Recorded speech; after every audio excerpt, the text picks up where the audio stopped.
Hello guys, and welcome back to the channel. So guys, we're back in Imo State again. Ihedioha, of course, there is no other story. Guys, I bring you this. Supreme Court affirms Uzidinma as Imo governor, dismisses Ihedioha PDP application. So this is something that we have been waiting on for quite a while for this review that was meant to be going on at the Supreme Court, but of course there is no review. They've just dismissed it out of hand. So again, the headline: Supreme Court affirms Uzidinma as Imo governor, dismisses Ihedioha PDP application. So now let's now see what the Fulani-led Supreme Court of Nigeria, because of course Tanko Mohammed, the Buhari appointee, the Fulani Buhari appointee, is the head of the Supreme Court of Nigeria, is the Chief Justice of the Federation. So of course that gives it its own coloration, but now let's now see how it's been painted in. So now let's get into it.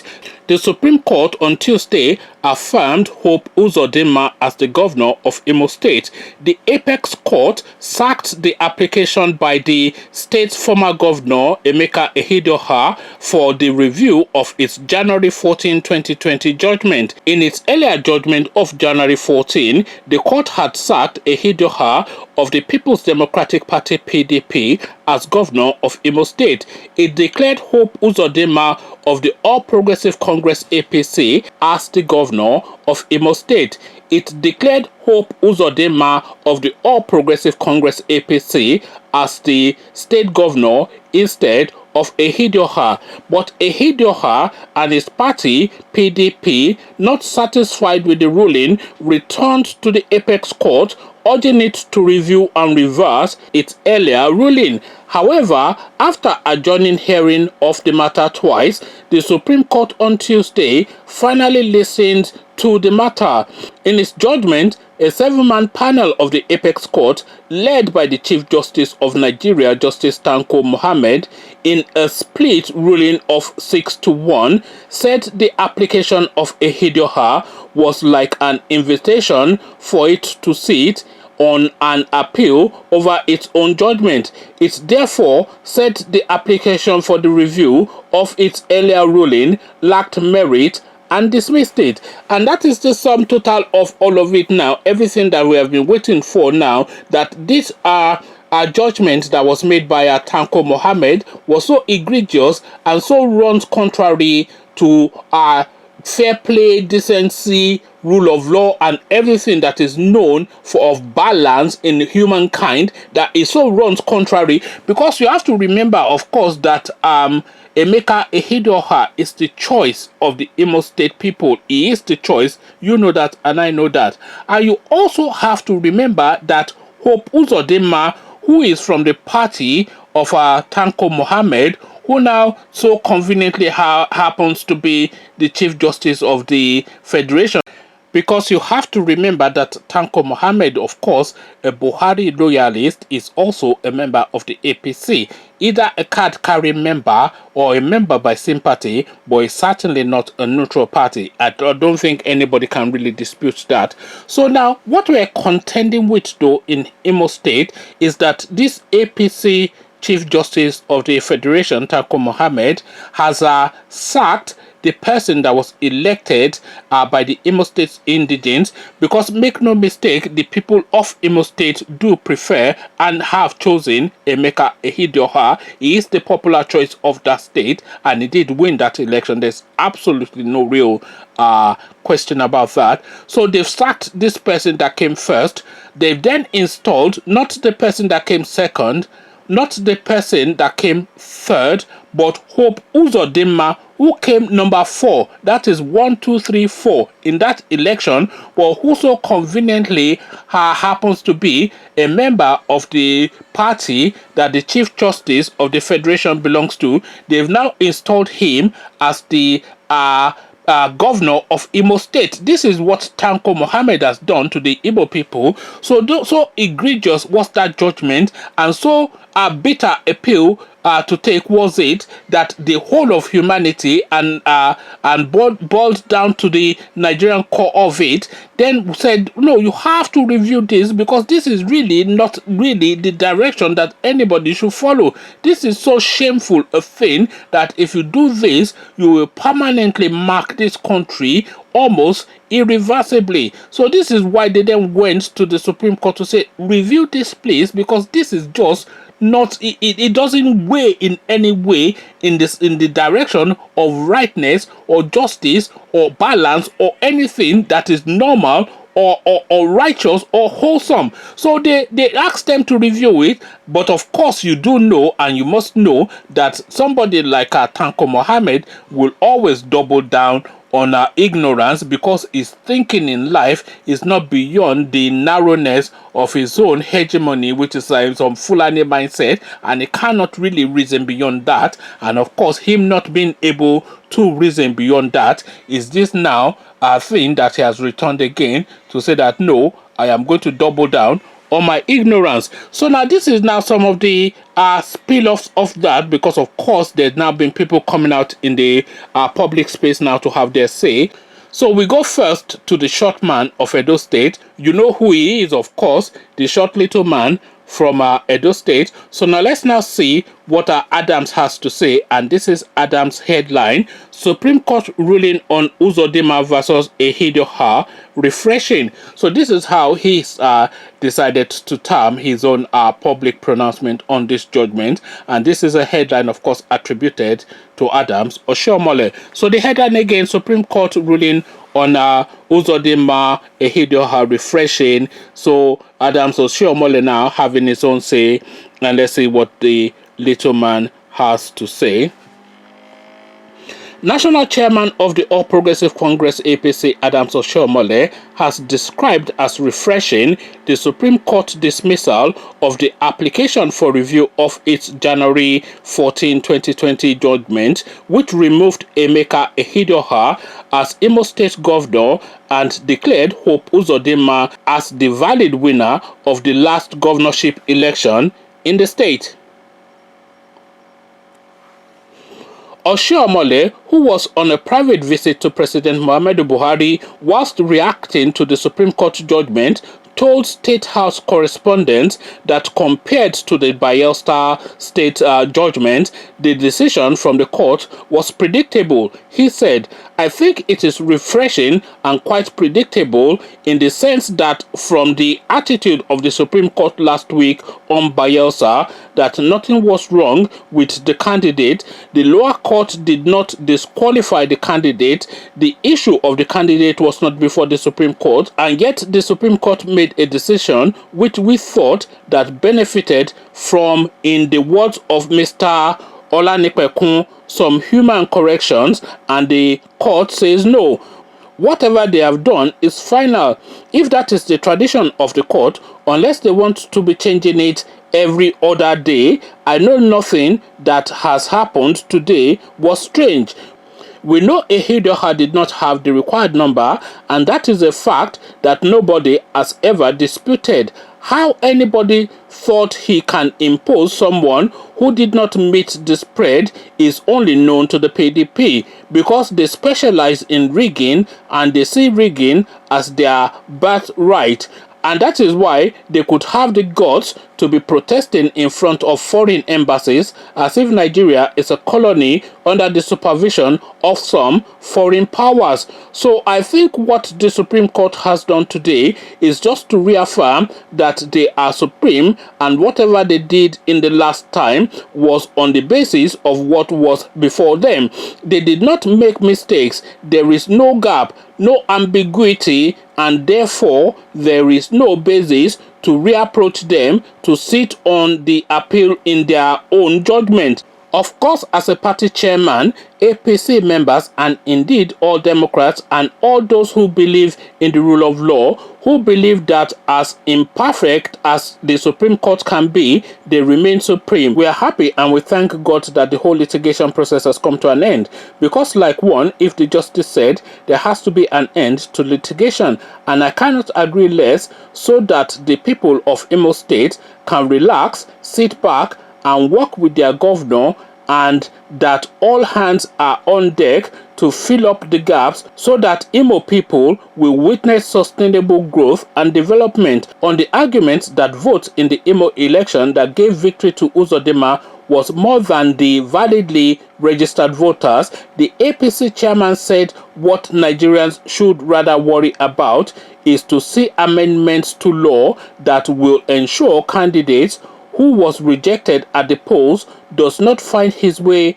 to the governor's house aided by the court. He said, "You have made an assumption which is not supported by fact, mainly by the speculation and roadside talk by some elements in the PDP, suggesting that there was overvoting if you add the votes that were ignored.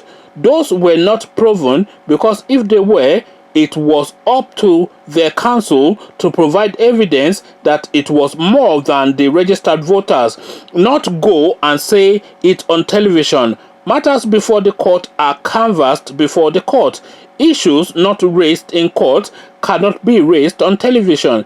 I assume your question is informed by those uninformed, self-serving speculations. They don't merit my reaction. What I think that we must discuss as a people, which concerns you and I as Nigerians who believe in democracy, is that the law should be amended such that no matter what happens, when people have voted, they cannot be dismissed as April Fool." He continues, "You can't say that although you have voted and at the time you did so, you voted in good faith, believing that the candidate before you on parade were competent to be paraded, and as a Nigerian voter, you voted, then at some other time, some other person tells you that the person you voted for is not qualified, either because of an error in his name or because of chieftaincy title or whatever reason has led to disqualification. That cannot be the reason why a man who was rejected by the electorate will be imposed on the electorate."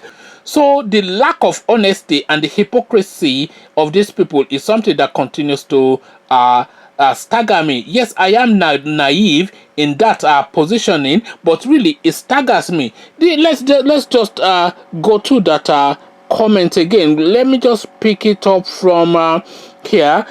Let's take it from here. "You can't say that although you have voted and at the time you did so, you voted in good faith, believing that the candidate before you on parade were competent to be paraded, and as a Nigerian voter you voted, then at some other time some persons tell you that the man you voted for is not qualified because of an error in his name or because of chieftaincy title or whatever reason."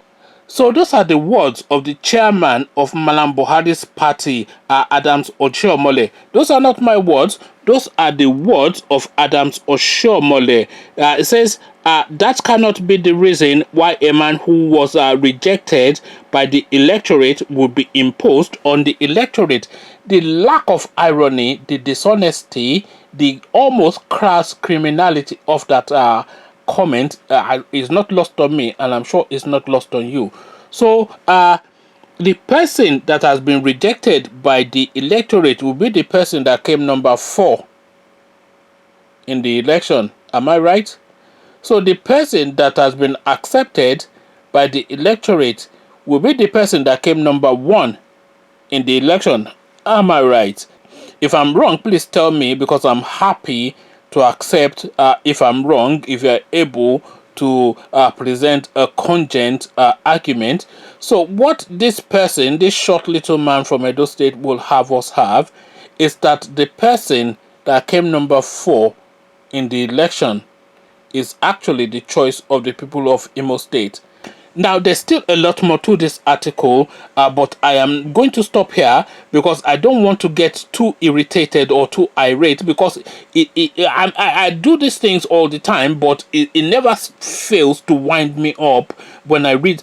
Imagine, no, wait, let's imagine that for a moment. The person that came number 1 is not the choice.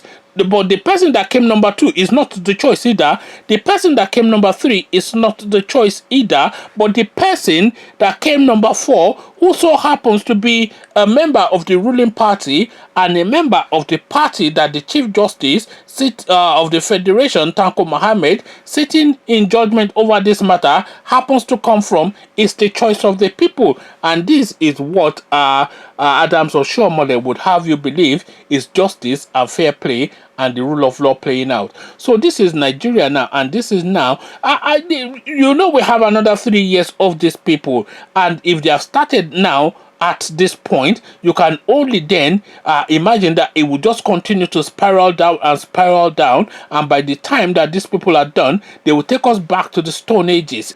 They are reversing us to like a state of nature sort of being. Might is right. Whoever is strong gets everything, and we're not talking about mentally strong but physically strong, because this is a brute force regime, and this is brute force. This is now brute force. Now, are you now telling me that this person, Tanko Mohammed, is the most astute of the legal minds in Nigeria? I don't think so. I don't even think it's the most astute legal brain in whatever outpost that dusty northern part of the Nigerian space that he comes from. So this is just some person that is in situ because of his tribe and his religion, and he doesn't have the intellectual rigor, and he doesn't even pretend at the intellectual rigor to occupy that space. And his lack of that intellectual rigor is what you see continuing to manifest. When he told us that the Nigerian constitution, be damned, that if Malam Buhari